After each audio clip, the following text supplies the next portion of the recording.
Hey, good morning. Patricia Murphy here. It's Saturday. This is Seattle Now. Today we're bringing you the best from the KUOW Newsroom. First, officials in Snohomish County are seeking emergency permission to fix a crumbling levee near the city of Stanwood. The century-old structure protects the city and nearby farmland from the waters of Skagit Bay. John Ryan reports. If that levee were to fail, 1,100 people in the Stanwood area could be displaced. City Hall, a police station, 3 schools, and 3 nursing homes could flood with seawater. Tyler Brem knows the levee as well as anyone. He farms potatoes and seed crops just behind it. Everything behind us is underwater if something happens to this levee that you're standing on. As you can see, this is the narrowest part. It's a couple feet wide on top, to be generous. He's been pushing for the levee to be improved for more than 15 years. Much of it is eroding and vulnerable to leaks or outright failure. I mean, this was built back in the 1920s, and to our knowledge, it wasn't built to any standard, and it was built by using material just found here on site. Stanwood's situation got more urgent in January. That's when a group of duck hunters noticed a high tide overtopping the levee for several hours as waves hit from the west. When the tide retreated, it revealed a half-mile stretch of the levee had been badly eroded. Once that happens on a levee, once you get overtopping, the levee eats away quickly. Alan Litton is Stanwood's city engineer. He and other officials say the levee might not survive another winter and the highest tides of the year, known as king tides. Unfortunately, the levee is in such poor condition after that king tide that we don't think we'll be able to wait a year, 2 year, 3 year, however long these permits are going to take to have in hand. The Stanwood levee separates farmland from tidelands. Tidal marshes are critical nurseries for Chinook salmon, which are protected under the Endangered Species Act.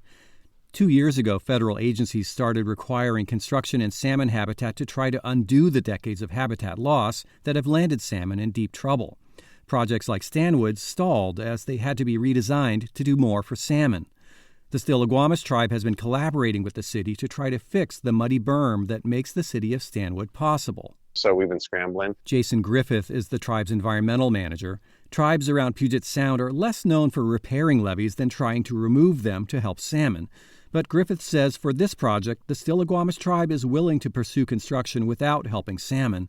The tribe is mostly trying to be a good neighbor. A lot of the tribal members are residents in this area and shop in the businesses in Stanwood and that sort of thing. Griffith says he feels personally responsible to get construction going and not let a flood devastate Stanwood. I would be lying if I said it didn't keep me up some nights. The city and the tribe hope to get permission from the Army Corps of Engineers for emergency repairs this summer. That's when the surrounding farmland is dry enough for heavy equipment to drive up to the levee without getting stuck in the mud. John Ryan, KUOW News. Next, this fire season is poised to be historic, not just because of the record low snowpack and unprecedented spring heat. It will also be the first for the U.S. Wildland Fire Service. The Mountain West News Bureau's Murphy Woodhouse recently spoke with the Interior Department agency's inaugural chief. Brian Fennessy grew up in the Los Angeles area and got into wildland fire straight out of high school in the late 1970s.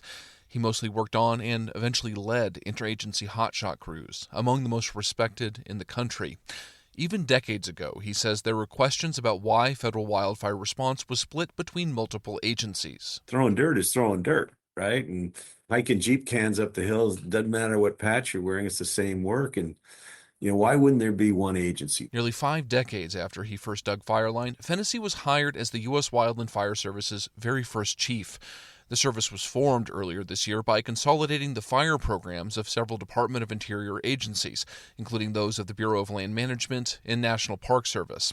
That came in the wake of a June 2025 Trump administration executive order that called for the Departments of Agriculture and Interior to consolidate their fire programs to the maximum degree practicable. But for now, the massive Forest Service fire program remains within agriculture. In announcing the new agency, Interior Secretary Doug Burgum said it would improve fire response. I believe in what they're talking about, reduction of bureaucracy, alignment in mission, firefighters reporting to firefighters, the fire service having not only the authority but being held accountable for making fire decisions. In a recent video shared by AccuWeather, torching timber in Montana's East Side fire sends billowing smoke into the air, a striking sight so far north so early in the year. Look, that house is literally right there, you guys. The Plain States have already seen ripping grass fires, including one in Nebraska that ran over 600,000 acres. Georgia has already lost more than 100 homes.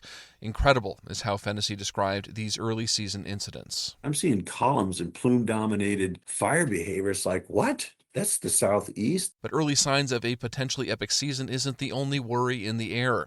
Many experts are also anxious about what the new service means for this summer and summers to come. Some see it as representing a severing of land and fire management. Here's Wilderness Society President Tracy Stone Manning, who served as Biden's BLM director. You can't manage and be a land steward without managing wildfire. Right? These lands are evolved with wildfire. Everybody in the West lives in a fire landscape. So the idea of decoupling those two things is very dangerous. Previously, Fennessy explains, fire officials were subordinate to land management officials. The big change, he says, is that now final authority for fire line decisions rests with the Wildland Fire Service. But success requires close collaboration. They're exactly right. Wildfire is interwoven in all of it and has to be. I mean, we have to be standing side by side by our land managers and these land management agencies. There's also the age-old debate of when to suppress fires and when to light them intentionally or allow them to burn for ecological benefits and community protection. Pointing to his department's obligation to protect communities, Secretary Burgum recently wrote in a memo to fire leadership that, quote, "We will enter this season with the presumption of a full suppression strategy applied to every wildfire under DOI management." While acknowledging the importance of prescribed fires, Burgum said they will be allowed only, quote, "and in all caps when conditions permit." Here's how that sounded to Dave Cocken, an influential fire scientist who previously worked more than 2 decades at the Forest Service. It is make every fire go away as quickly and easily as possible. And that's what we've been trying for 100 years and have failed miserably at, which is why we're in a crisis. Many researchers and officials say that there is an extraordinary deficit of low and moderate intensity fires on many western landscapes. The more we suppress fire, the more fuels we get on the landscape. The more fuels we get on the landscape, when fires do occur, they're much harder to suppress and much more likely to be damaging. Here's Chief Fennessy. What I like about the Secretary's intent memo is that, it's clear. This is what we're doing. It's not ambiguous. We are suppressing, we're getting after fire. That's based in part, he explains, on just how extreme the conditions already are this year. But he's also frank about the long-term prospects of emerging from the wildland fire crisis without substantial increases in fuels reduction treatments like prescribed fire, which can counter the buildup of fuels. Suppression's important, and it always will be. But you know as well as I do, if we don't really start having a bigger impact in treating the landscape, we're not going to get out of this. We're not going to suppress our way out of this situation. And he says consolidation could help provide capacity for more of that mitigation work. But there are also concerns about capacity for the already started fire season.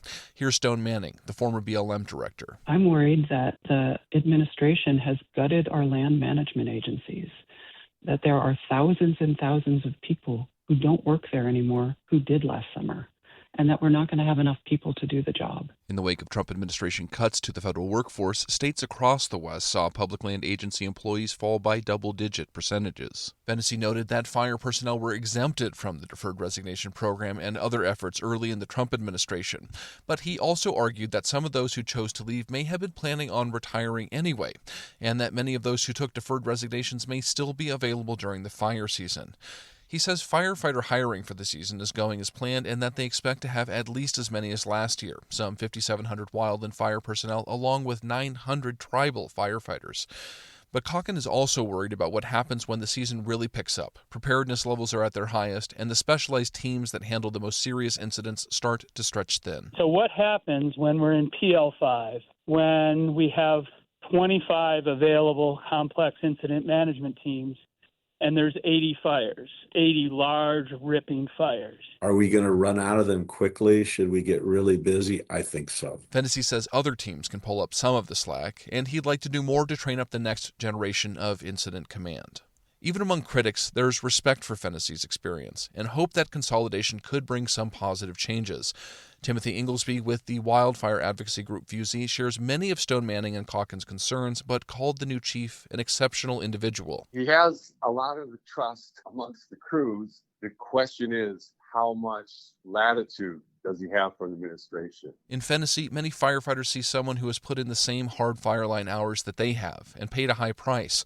He says he was successfully treated for prostate cancer, which he chalked up to his career. I look at things like cancer awareness and prevention.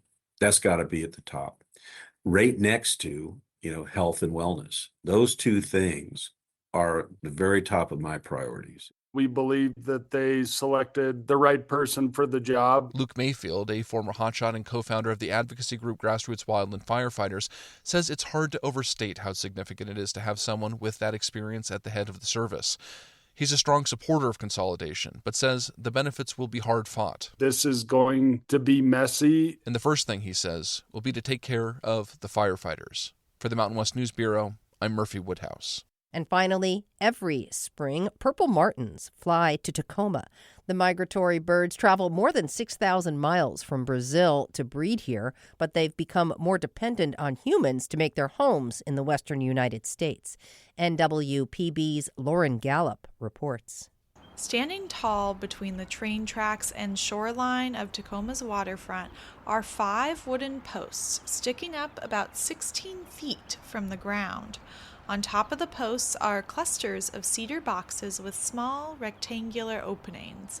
These are nesting boxes for purple martins. These birds are one of the bigger swallows you'll see flying around here. The males have iridescent purple-blue feathers with black wingtips, and the females are gray and blue. Plus, they make distinct chirping noises. That's the sound of a purple martin at Point Defiance Park. It's from Cornell University's Lab of Ornithology. Zachary Hahn is the Conservation Program Coordinator for Point Defiance Zoo and Aquarium. He was part of the team that set these nesting boxes up earlier this year. These structures here are what is giving them the ability to maintain breeding territories here in the state and on the shores of the Salish Sea. There's a lot of these birds in Tacoma. We may have upwards of 16% of the state's population of birds here nesting on the shorelines of Tacoma. Why? It's good habitat. So we have a lot of water, a lot of open spaces, and also some long-standing colonies. And so it's places the birds know, it's the right spaces for them. Purple martins are cavity nesters. The birds take advantage of small spaces they find, like in dying trees. But they've started relying on humans to make their nests because there's fewer natural cavities for them to call home. This site on the waterfront is a new spot for the purple martins to nest. It replaces another one that was removed. And that's the tricky thing about purple martins relying on man-made structures. Krista LeGrand monitors different birds, including purple martins, for the Washington Department of Fish and Wildlife. She says, it's not necessarily bad that purple martins rely on human-made nesting structures. Members of indigenous nations across what is now the U.S. have been providing homes for these birds for centuries and continue to, like the Tulalip tribes who manage purple martin habitat on their land. But if people stop maintaining those nesting sites, the population could be affected if there isn't other suitable habitat to replace what was lost. It's been a while since Washington State has done a survey of the birds. LeGrand says the last state assessment over 20 years ago found there were between 600 and 700 breeding pairs. Now, we don't know what that number currently looks like. Next year, the state is planning to do a survey of the birds. LeGrand says they want to figure out how many birds there are and where they might be nesting that we don't know about. Kelly McAllister is volunteering to help with the state survey. He's retired now, but McAllister used to work for the Washington Game Department. He tracked breeding and nesting sites for purple martins. He says the man-made structures are likely helping the birds find other natural places to nest. It's become clear that where you have these nest box programs, you can attract martins, and then once you've done that, they start to appear in natural cavities nearby. Like the Black River by Glacial Heritage Preserve, where there's been a clear cut. McAllister says he's seen purple martins nesting in the snags. And I attributed that to the fact that there's these colonies based on artificial housing that are just a mile or two down the road. If you see or hear these purple martins, you can fill out a form to let the State Department of Fish and Wildlife know. That will help when they count the birds next year. In Tacoma, I'm Lauren Gallup.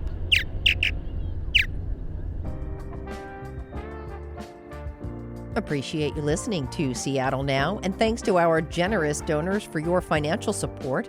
Click the link in the show notes to rate and review the episode on your favorite podcast app. Our production team includes Caroline Chamberlain Gomez, Vaughn Jones, Andy Hurst, Brooklyn Jamerson Flowers, and Paige Browning. Greg Kramer does our theme music. Seattle Now and KUOW Public Radio are members of the NPR network. I'm Patricia Murphy. See you soon.